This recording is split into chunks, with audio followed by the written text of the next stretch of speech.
need to have like bullets and I'll be able to, just wing it. Well, clearly you guys saw me walking down the aisle. I cannot wing it. So I have it all written down. So excuse me if I stutter or whatever. But there's a lot of love that went into it.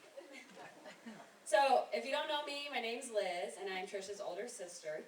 And I couldn't be happier that she asked me to be part of her and Seamus's big day. And I've never been a part of a wedding party before, so I had no idea what to expect, especially as a maid of honor. There's a lot of things that I need to be responsible for.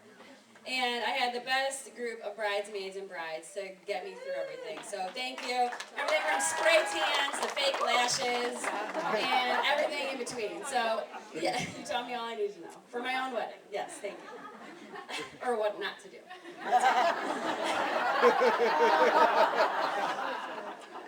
But so for those of you that didn't know Trish and I growing up, our relationship has taken some different turns. Most of which were dictated by me, literally, verbally. I was the bossier older sister that literally, ran the conversation all the time. And my mom has told the story of the fact that when she was in kindergarten, her teacher asked my mom if she could actually speak because she didn't talk in school. And my mom said, she just has an older sister, so she's a really good reader. But she obviously has gained her voice, and throughout the years, we had a lot of yelling matches at my parents' house. We shared a room, and everything from who could shower first to who was better, from NSYNC to Backstreet Boys.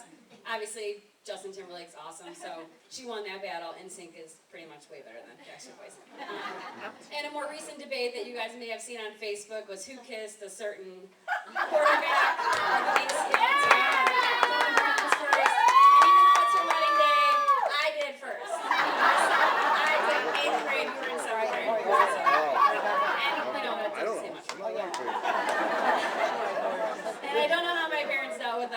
Growing up, we were crazy and loud and yelling and crying all the time, so I'm glad we all made it out alive. But when I left for college, actually, our relationship definitely shifted. We went from sharing room enemies to really confidants and actually enjoyed hanging out together. I loved going to visit Trisha and her friends at BG. Yeah, a lot of sleepovers. Whether it was going to see our dad doing keg stands at, family weekends. Or eating Jesus burgers and stumbling home. We spent every minute laughing every time I was there. So it was in college that Trisha and Seamus met. And while she was home for a weekend in Cleveland, I wasn't there. But it feels like to me since then, since Seamus was in the picture, they were definitely inseparable. And even when she was home, he would come visit, and so they've been together for a really long time. So speaking of Seamus, at first, I was pretty nervous and cautious, like most siblings would be.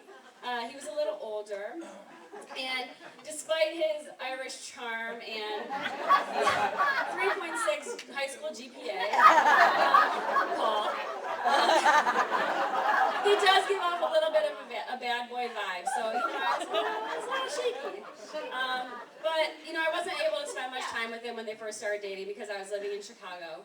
But when I did, and when I was home, and I saw how good they were together, it was not a surprise to why she started to become in love with him, and she became in love with him, and now they are where they are today.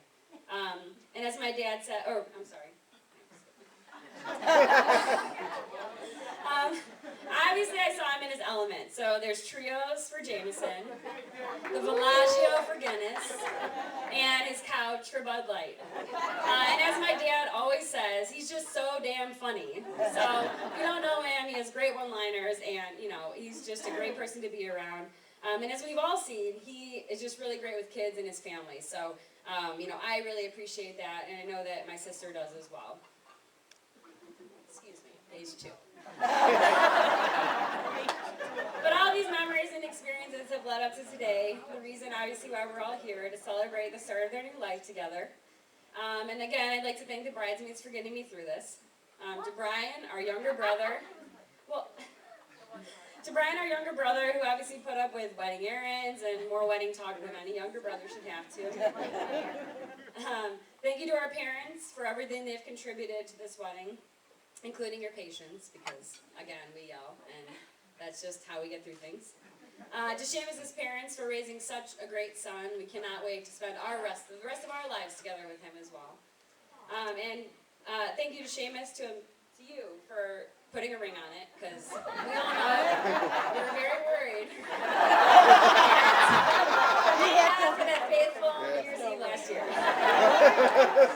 And Trisha, thank you for making this day happen, and all of its cobalt blue glory. So please raise your glasses for a toast. For those who aren't here, FOMO. God bless Loki. And congratulations to you both. I wish you so much happiness.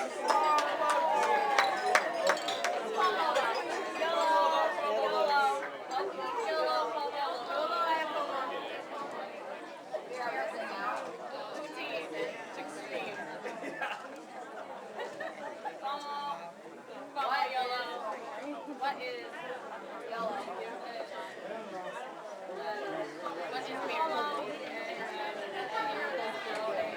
And now, ladies and gentlemen, we're over at the Father of the Bride table, and he'd like to say a few words. Tom?